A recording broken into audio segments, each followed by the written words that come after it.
இயேசுவின் இருதயமே என்றும் இறங்கிடும் அருள்மயமே, உந்தன் ஆசியும் அருளும் சேர்ந்து வந்தால் எங்கள் ஆனந்தம் நிலை பெறுமே.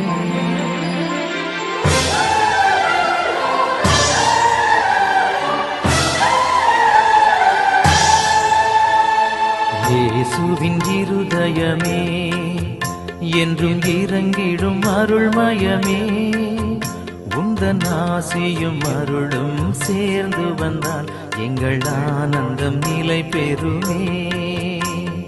இயேசுவின் இருதயமே என்றும் இறங்கிடும் அருள்மயமே, உந்தன் ஆசியும் அருளும் சேர்ந்து வந்தால் எங்கள் ஆனந்தம் நிலை பெறுமே.